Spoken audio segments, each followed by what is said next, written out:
The Silent Song by Eirian Erisdar. Narrated by Wriewygs. Part 1, Chapter 1, The Music of the Spheres.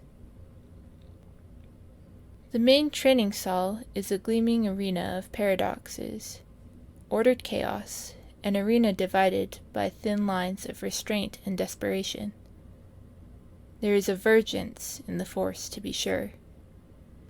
To the initiates that twirl and dance about each other, cloaked in tongues of sapphire and emerald flame, today is a crossroad in the unifying force, a day in which an age-old tradition among the Order may be honored, the bond between that of a master and padawan forged, or a day of disappointment, at the end of which pain would dissipate into the flowing currents of the living force. Perhaps a divergence after all, two paths, that of a padawan, a path-seeker, or the other, unthinkable, unbearable failure.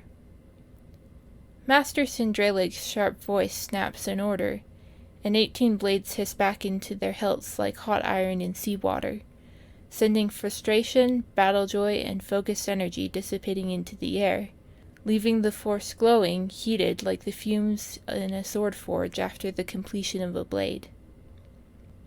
A murmur sweeps through the knights and masters gathered on the observation platform as the breathless hum of two lightsabers remain, as discordant as their wielders.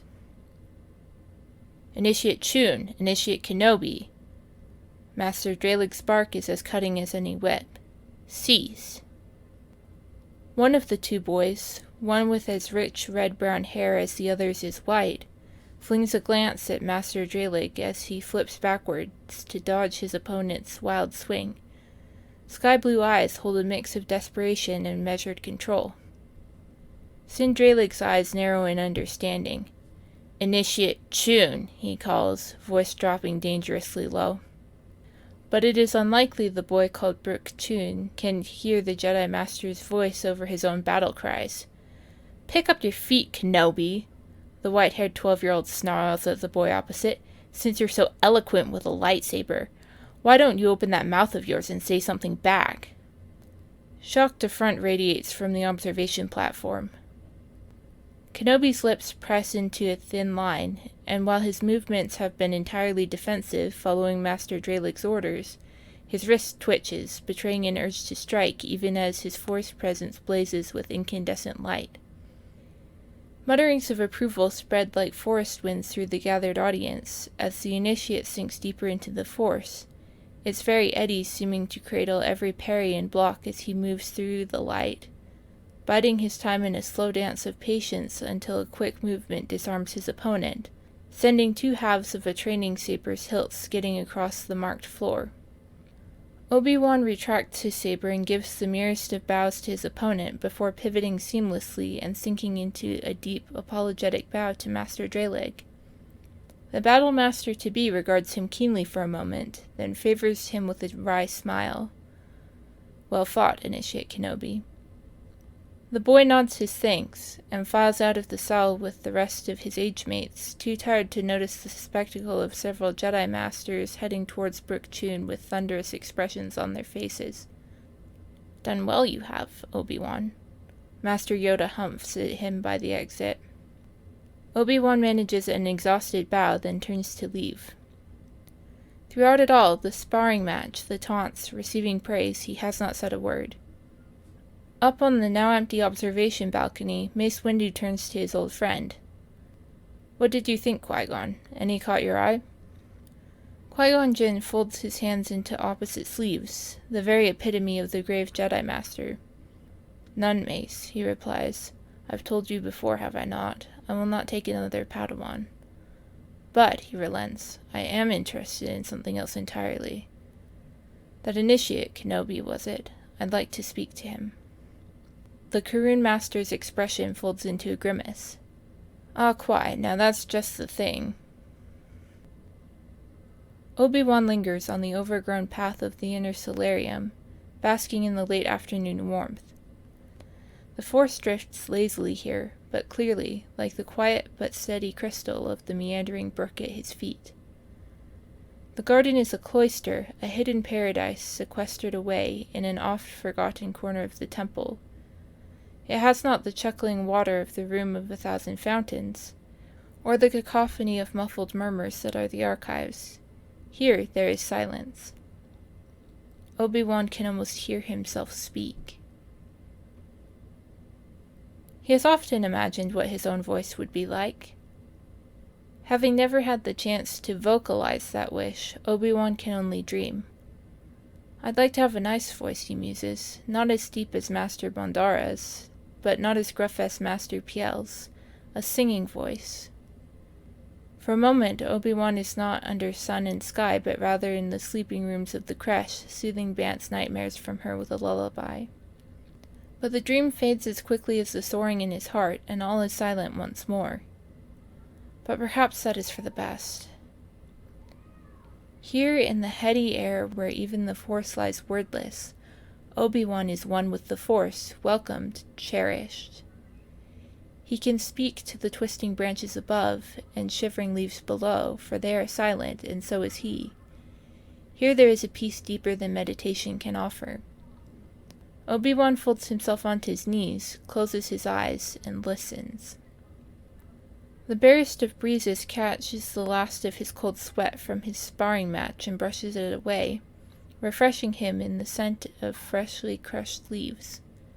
There are flashes of bright life in the Force, a napping dormouse with its litter under a tree there, sudden bird-song thrumming the network of silver-lined boughs above, small sounds that do not disturb the silence. Obi-Wan is not meditating, not exactly.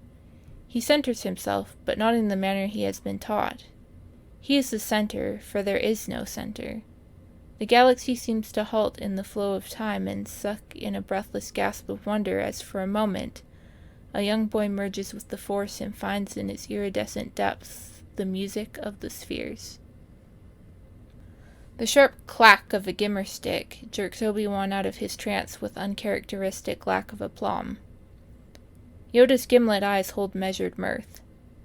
"Brooding, are you, young one?" Obi-Wan shakes his head rapidly, only to still himself in mortification when he realizes the lack of control in the motion. A blush creeps up his cheeks. Brooding you were not. Brooding you are now." A shift of surprise, followed by a slow dip of the head. "Yes, master," comes the silent reply. "Back to the creche with you," Yoda huffs, the Force around alight with suppressed glee and hidden knowledge. "Dwell not on trying."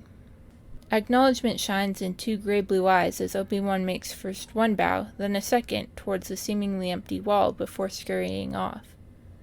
As the red-brown mop of hair disappears around the corner, Yoda finally lets his amusement bubble forth in quiet chuckles. "Thoughts have you, Master Windu?" Mace Windu sports a contrite grin of his own as he emerges from the shadows. "How in 9 hells did he sense me? I kept my Force signature tightly furled." Yoda's stick wraps a line across the Karun Master's shins. "A good match, is it not?" he mutters gruffly. Mace has the good sense to ignore the ache in his calves as he replies. "It certainly seems like the will of the Force. We just have to convince that old desert Jinn to choose the boy as his apprentice. Then the two of them could brood up a dark hole in the Force." He bites back a curse as Yoda's stick lands across his knees again with a solid thwack. "Interfere too much we must not." A clawed hand tightens on the knobbly wood. "If will of the Force it is, then decided it shall be." Master Windu feels every bit the padawan again, as he makes a deep bow to the most revered head of the Jedi Order. "Yes, Master." Good." Yoda's tone suddenly changes as abruptly as the topic. "Late it is. Tea, Padawan?" Qui-Gon Jinn professes no little embarrassment for his so obviously uncentered state, as the turbolift deposits him in front of the 10th level creches. Well, by professes, it remains that the knowledge is contained within a cool mask of perfect Jedi calm. His determination wavers, however, when faced with a once plain door lettered in lurid colors, the Dragon Clan, Jedi Master Ali Alan. It wavers even further when the shrieking of a dozen sugar-fueled, force-sensitive younglings stab into his ears through the solid durasteel. Qui-Gon grimaces as he remembers that tonight is the one night of the week in which the Crushlings are given dessert. Thoughts start through his mind. The voice of reason wars with the voice of excuse. A negotiator knows when to withdraw, he muses. Only by conceding a momentary defeat can one push forward at a later time. With his thought happily in place, Qui-Gon pivots on one booted foot, turns, and... The door slides open behind him, and the booming voice of Ali Alan assaults his eardrums. Qui-Gon, to what do I owe the pleasure, old friend? With an efficiency born from years of practice, Qui-Gon plasters a convincing smile on his face and reverses his direction smoothly. Good evening, Ali, he says, pleasantly enough. Come in, Ali replies brusquely, waving Qui-Gon in with a broad hand. Qui-Gon and Ali Alan are of about the same height, tower-like, but Master Alan is built much more stoutly. Qui-Gon hides his amusement at the notion that his friend could hurt younglings simply by wading through them.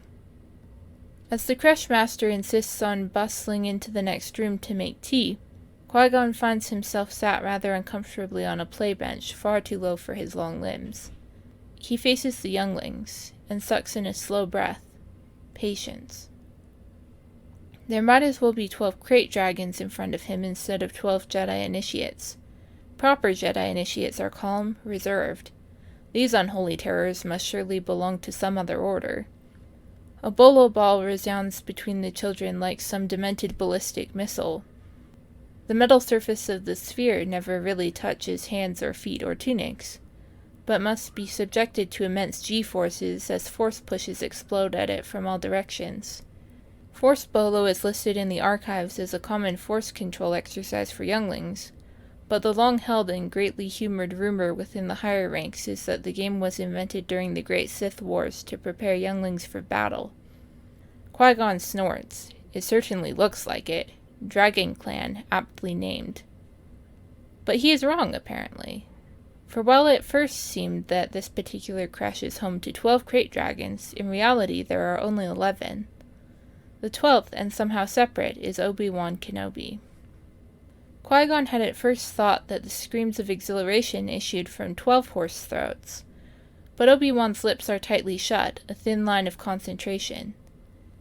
Sweat beads his short, spiky hair, runs down the one longer tress that could someday in the future be twisted into a padawan braid. For a sudden, clear instant, Qui-Gon almost fancies he sees a vision. Almost, because he is a living Force user, through and through. Could I be the one to braid that lock of hair? Qui-Gon leans forward abruptly, piercing azure eyes fixed on Obi-Wan's movements. Obi-Wan's leaps and twists in midair are as excited and joyous as the others around him, but in those seemingly innocent movements, Qui-Gon observes more.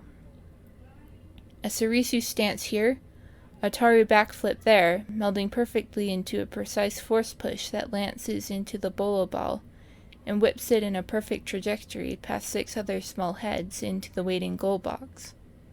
Qui-Gon feels a grin tug at his lips, even as a stray thought darts into his mind. The boy must be taught restraint. That force push had flair, certainly, but it could also easily have broken the nose of another initiate. He notices Obi-Wan's eyes are already darting over the floor, undoubtedly plotting another path to victory. Another lesson to be taught. Victory is not the sole pursuit of a Jedi. But it does not escape Qui-Gon that while his age-mates run, Obi-Wan dances. A sweet cup of honeyed tea appears at his elbow. You've come to take away one of mine, I see. Ali Alan sighs. His voice is a mixture of pride and a slight touch of sorrow. What can I say? The code forbids attachment, but I love them all anyway. They're just so precious. Qui-Gon formulates an answer while he sips the warm brew. Rest assured, Master Alan, he chuckles. At least for now, I am simply obliging a whim. Ali Alan raises an eyebrow. Crush Master he is, but Jedi Master also. He is not so easily fooled. Of course, he replies, nodding graciously at his friend. He allows a pregnant pause to give his following words as much bruising strength as possible on Qui-Gon's ego. "I assume this is about Obi-Wan?" Ali asks, or states. There really isn't a difference. His face wiped carefully blank, Qui-Gon reflects that Ali Alan is probably more suited to a career in politics and peacekeeping, that perceptive Sith spawn. "What can you tell me about him?" he murmurs into his teacup. He will not concede defeat by directly replying to the question. "Well, he's perfect, or very near to perfect, as far as an initiate goes," Ali Alan mutters, idly swirling his tea. He's whole light years ahead of his age group in saber skills. He's mastered all the basic required forms from Shi-Cho and is moving on to specializing in some of the more modern forms. According to Master Drelig and Bundara, he's chosen Itaru with some Sarisu on the side. A sly grin. "You could teach him plenty." Qui-Gon waves the loaded question away as he does the steam from his tea. "Force skills?" Ali Alan flicks a finger at the hollow ball match. Qui-Gon nods. No further explanation needed. "And then there's his proficiency in academics." Master Alan's tone has taken on a world-weary air of parental pride. "He would spend the whole day, every day, in the archives if Madame Nu would let him. She's got a soft spot for him, you know that? And when he comes out, he usually has an armful of hollow books. Politics, history, philosophy. He quotes Chakora Seva in his writings. I could give you some samples if you want." Qui-Gon doesn't know whether to laugh or to stare incredulously. "That would be appreciated." A pause in which his tea is nearly all consumed and distraction nearly spent. "Weaknesses?" "He is very, very strong in the unifying force. I know you think that it doesn't really matter whether we belong to the living or unifying, but he has visions nearly every night. I don't think he's had a normal dream since the age of 3. This is when his force skills are but a shadow of what they could be. Try dealing with it in the field." Qui-Gon winces. That is unfortunate. Ali Alan begins to speak and then catches himself. He takes a quick breath. He's... I know. The Crushmaster sets down his tea with a tired movement. "It shouldn't interfere with his life as a Jedi, but given the nature of most of your missions, I don't know whether... I'll think about it." Qui-Gon knows he has just admitted outright to his interest in Obi-Wan to be his padawan, but the problem of negotiation remains. What padawan of a peacekeeper and mediator could not debate? A voice breaks into his thoughts. "They'll enter a food coma soon," Ali Alan observes dispassionately as the children's movements slow. "Thank the Force, I need a full night's sleep for once." Ali. "I'll give you 5 minutes with him. You can come back tomorrow if you want." A grateful nod. "You have my thanks." Ali Alan gathers the empty cups. "Qui-Gon, I know I can trust you to be tactful." Something in his voice belies worry. Lessons are not taught by tact alone. For a moment the Crushmaster sounds suspiciously like Master Tolu Vane. "Don't give me that negotiator drivel. I get that often enough from Obi-Wan." A small laugh from Qui-Gon. A rarity nowadays, ever since Zan... He breaks off the thought and spends the next few minutes in half-meditation. And all too soon, Ali Alan ushers him into the Crush's sleeping chamber, where huge grey-blue eyes stare expressively at him. As he opens his mouth to speak, a small part of Qui-Gon grieves for this boy who will never do the same, and fears for himself, for pity is a path to attachment, and attachment the path to the dark.